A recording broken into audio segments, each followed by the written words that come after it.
Hey guys, welcome back to not the shop, but Trinidad, Colorado. We're on the road to Texas, as most of you probably know, and kind of a neat place here. We're about 6,000 feet, high desert, pretty cool. But anyway, we have a wheel bearing going out on the expedition here, and so I need to replace that before we go down the road, cause any more damage. It's rubbing, making some noise. So we get to do this right here in the parking lot.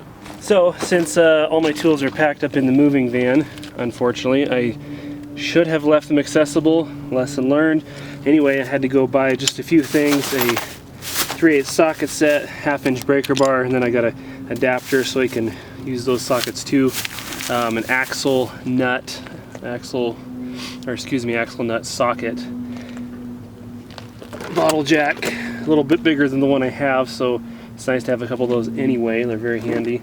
And then jack stands. I didn't actually have any jack stands, so not a bad purchase there anyway. So shouldn't be that bad of a job. We'll go ahead and get this jacked up. I'm not sure exactly which front wheel it is. It feels like the left one, but I guess the way the vibration can telegraph, sometimes it's very difficult to tell. So I'm going to get the front end up and put the jack stands under each side, and then we'll check the bearings.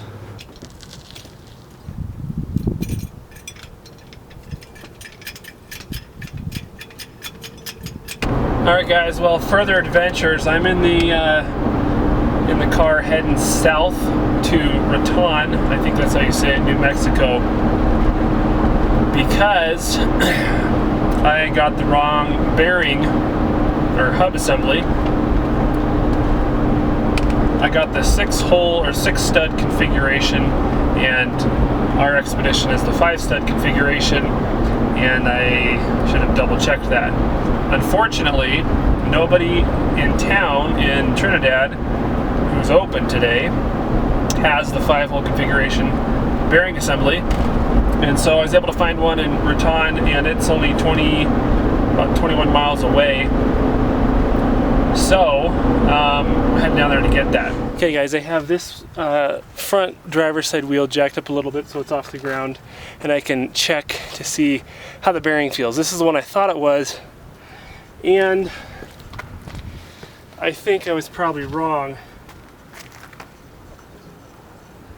because it doesn't feel like the bearing is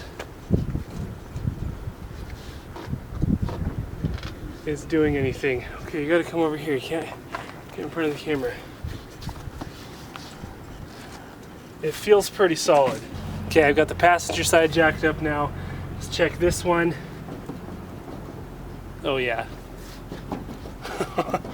Oh yeah, it's absolutely the passenger side. Well, that's why you always check it, and thanks to the YouTube video that I watched, said you'd bet the farm that it's the driver's side, and it's a lot of times the passenger side, and sure enough, 100%. So let me drop this down just a little bit so we can break the torque on the plug nuts here, pull this wheel, and get into it. Okay, so the next step would be to loosen the axle nut, which I should have done before I took the wheel off, but sometimes you can stick a screwdriver, or in this case a 3/8 ratchet extension, into the brake rotor against the brake caliper before it's off, and just to stop it, and then you can loosen the axle nut. What's wrong? Losing the axle nut. And our truck is broken. What's your shoe Our truck is broken. Y'all are crazy. All right. Our truck is broken. All right. So the next thing is to loosen and take off the bolts on the brake caliper, top and bottom. And I'm kicking myself because I wish I would have just somehow or another figured out how to put new bearings in when I had all of this off to replace the CV axle about a month ago, and the brake pads too. This would have been super nice to do it then, but I just didn't. Somehow or another couldn't diagnose the problem at the time, so I didn't. 18 millimeter. So yeah, I'm gonna have some duplicates of tools, which I guess isn't horrible, but I mean, I guess since this is a Ford, I can just get a tool bag and put them in here for the next time it breaks down.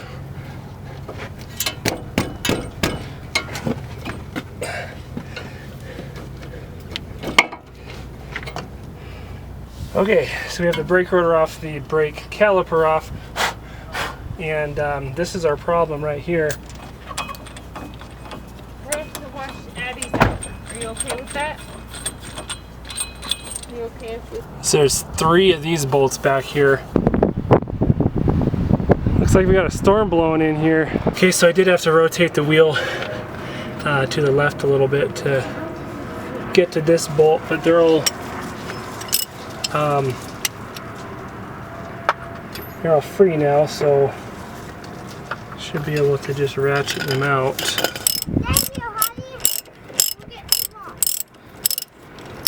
Coming out pretty easy. Okay, so it wants to come off, which is great, but the only thing I have to do now is the ABS sensor deal, and it goes up into some kind of wiring deal. I got to figure out how to get that disconnected up here, so that's my next project right here. Daddy, how are you doing? Well, I got to get this wire up out of here. So, how are we going to do it? I see it's got little We need some pliers. deals right there. I wish I had some pliers, yeah. There we go. Why did you do Simple enough. Why did you not? Perfect. Why did you And then it just attaches to the brake line right here. Just pops out, I think. Perfect.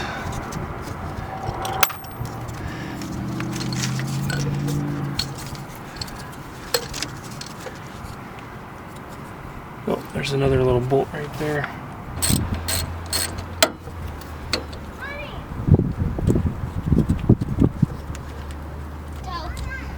What's wrong with your toe?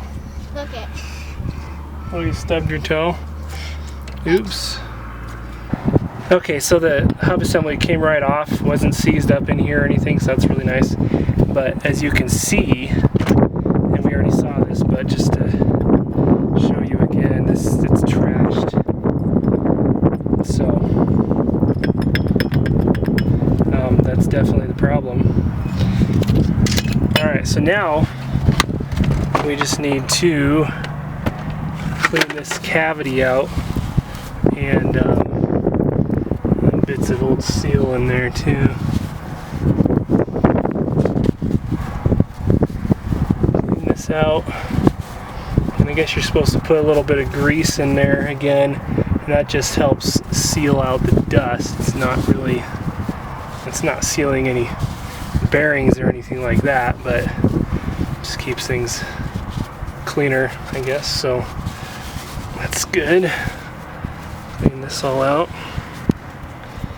No, this is not a hotel towel, don't worry. So what happens is this axle, the CV axle or drive axle, spins. This whole piece here spins inside this rubber gasket in there, and so just having some grease on that lubricates that seal between the around the edge of the CV axle, and helps lengthen the life of the seal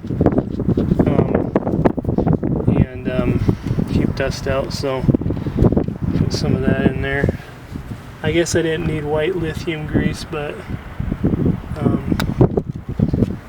I didn't want to buy a whole tub of axle grease either, so it'll work fine, I think.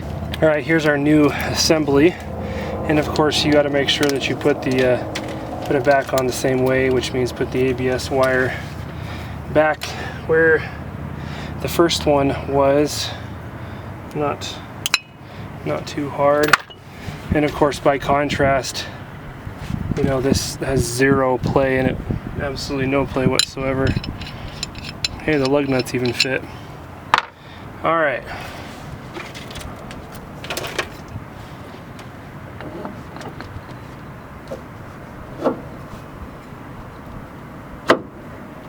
just like that. Awesome. Okay, so we're putting our bolts back in here. You want to put a little bit of blue thread sealant on there.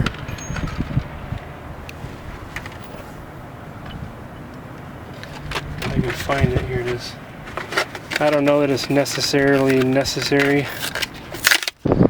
Alright, so have the hub reattached and the ABS connector, the wire up back to where it belongs. I'm going to put some blue or medium thread sealant on the axle nut now. Put that back on. Since it doesn't have the factory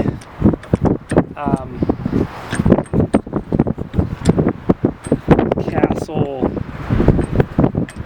it's not actually a nut, it's a little shield that goes over the nut, and it's like a castle nut with a cotter pin, but these aftermarket hubs don't, or these aftermarket axles don't have that, so let's go ahead and throw that on there for security's sake.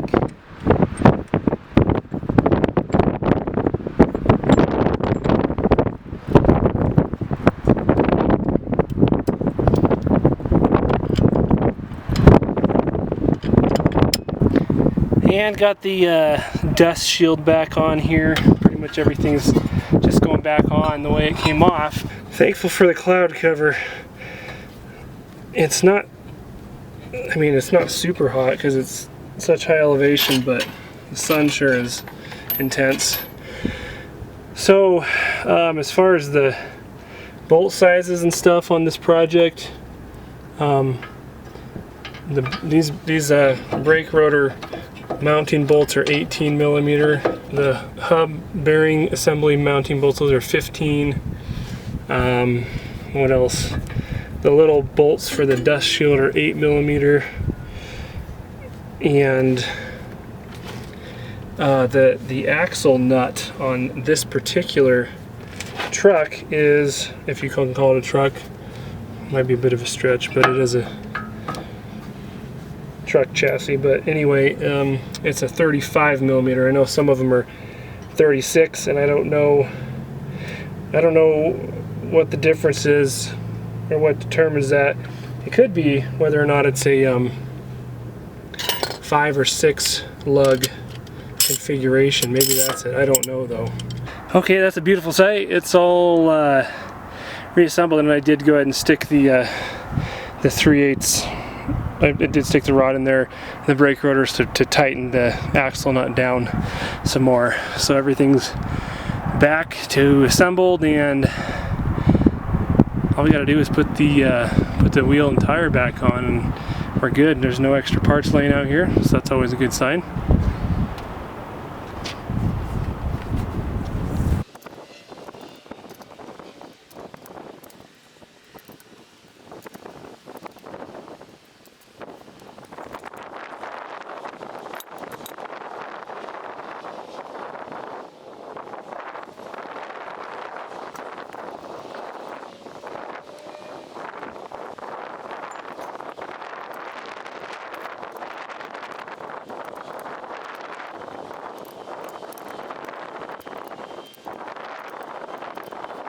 Alright, time to check the fruits of our labor. See if we have a... I'm sure we do, but... let's run this down the road and see what happens here. So quiet. Let's take it out and get it up to, you know, 40, 50 miles an hour. Yeah, good to go.